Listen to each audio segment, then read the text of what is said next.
Thank you.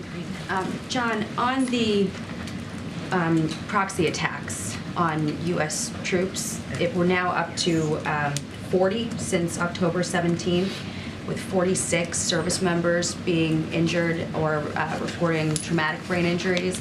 Does the president think that the action that was taken a couple weeks ago to push back on this was enough? The president felt like those were two legitimate targets directly tied to the Iranian Revolutionary Guard Corps that supports these militia groups, and they were ammo, weapons facilities, certainly legitimate targets that we believe not only had a practical effect on limiting some of their capability, but sent a strong signal of how seriously we're going to look after our troops and facilities. If and when we decide to respond again in the future, we'll do it at a time and in a manner of our choosing. We will absolutely take the action that we need to take. The President, as Commander-in-Chief, will order that action to protect our troops and facilities as he sees fit. Has there been any additional warning from the President since the last time we responded that this needs to stop? Because clearly the attacks on our troops didn't stop. I will not get into the decision-making process or options before the Commander-in-Chief. I would just tell you that we will continue to take the action we believe is appropriate to protect our troops and our facilities. And then on the apparent disagreement between the U.S. and its ally, to some of the other questions that you've already gotten, it is notable that we're seeing the U.S.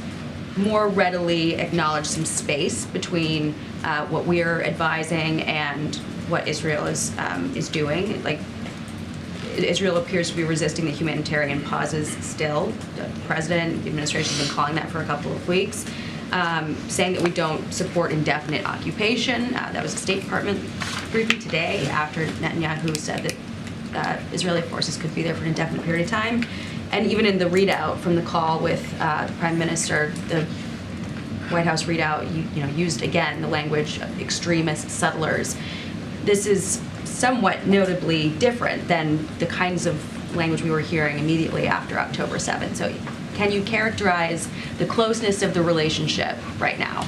It's extremely close. And we're, as was transmitted by the President in the call of Prime Minister Netanyahu yesterday, we remain solidly behind Israel as they continue to try to eliminate this threat to their people and to their sovereignty, and they're going to continue to get security assistance from the United States. There's no daylight there whatsoever. Now, look, we're friends, and friends don't have to agree on every single nuance and every single word.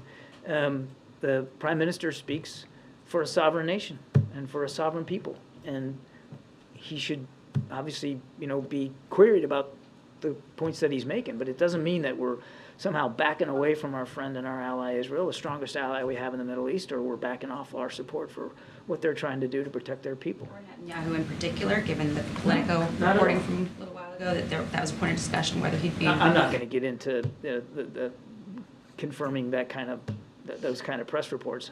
I would just tell you these are two men that have known each other a long time. And I don't think it's any shock to anybody that on a political spectrum, they're not exactly always in the same place on every issue. But one thing they do agree on is that Israel has a right to exist as a country, and they have a right and a responsibility to defend that country and their citizens against the threat that was posed to them like on October 7th. And in the United States, they will continue to find a true friend that will continue to support their ability to do that.